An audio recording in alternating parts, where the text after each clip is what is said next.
This is what's generally known as a back bleed. The Clark's brake is specifically designed to be back bled, and this is the easy way to do it. The first thing that you need to do is secure the bars to the bike so that they can't turn. So the first thing that we do is loosen the lever clamp on the bar so that we can easily and cleanly turn the lever without any danger of scoring the surface of the handlebar. So having turned the lever around the bar, we then just lightly tighten the two bolts which retain it in place, because what we don't want is the lever moving about whilst we're working. The next part of the operation is to remove the cover over the reservoir on the lever, which is done by removing the two screws which retain it in place.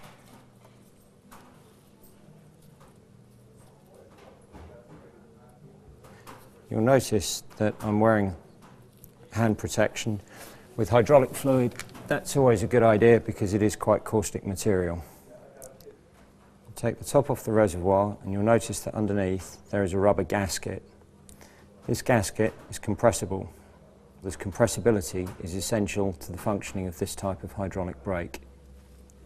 The next step is to level the bike in the work stand, because that will allow you to put the maximum amount of fluid into the reservoir. In order to do that, you can use the fluid inside the reservoir to tell you when the bike is level.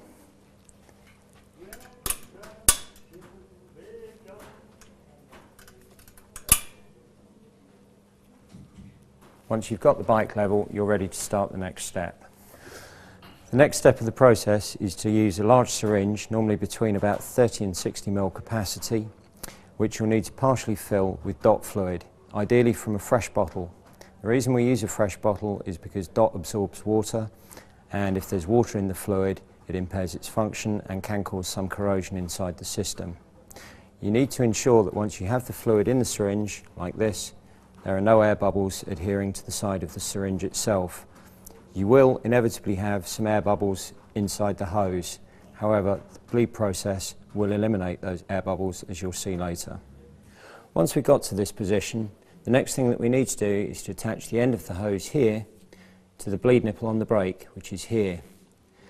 On the front brake, the bleed nipple is always at the highest point of the brake.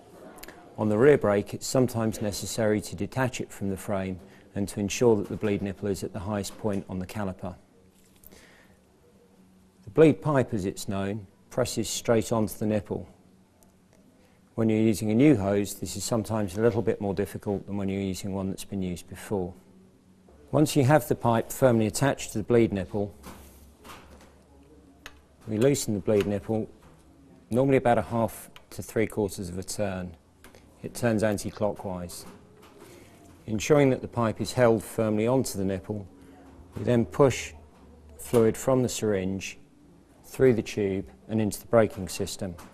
Inevitably, some air will also go into the system, but the bleed process will eventually eliminate that. As you push fluid into the system, you need to watch the lever and you need to watch the level of fluid in the reservoir. What you want to avoid, obviously, is the fluid that you force in at the bottom overflowing at the top of the system. Once the fluid level has come up level with the top of the reservoir on the lever, close the bleed nipple by turning it clockwise with the spanner. Once you've found that the reservoir is filled to capacity, you can draw the excess fluid off with a second syringe.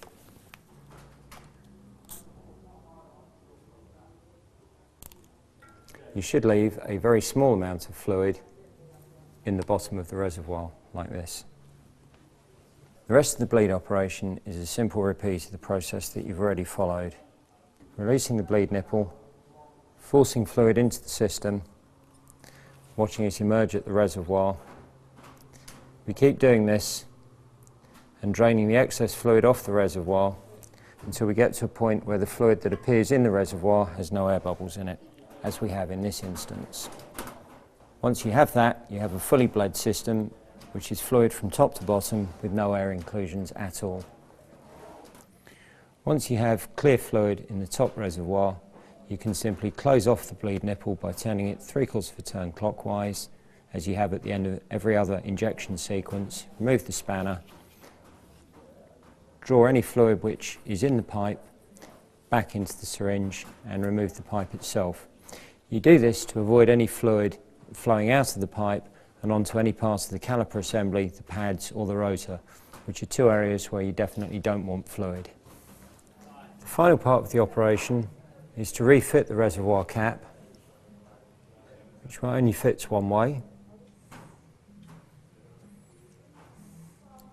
by dropping it on, inserting the screws, and gently and evenly tightening the two screws into place with a Phillips screwdriver. Don't tighten one screw all the way up and then tighten the other. Do it progressively on each screw until you have even tightness on both. This will ensure that the gasket underneath makes a good seal with the reservoir. There will be some small amount of spillage from around the top of the reservoir, which should be wiped up. Normally with DOT fluid, the best thing to clean up with is a piece of paper waste like this, and if there's a large amount of spillage, some clean water. The last part of the operation is to simply release these two screws once more, which clamp the bar and lever together. Turn the lever until its angle matches the angle of the lever on the other side, and retighten two clamp bolts to hold the lever firmly on the handlebar. We release the bars from the frame. We pull the lever to ensure that the lever stops with a nice firm action. This is the brake fully bled.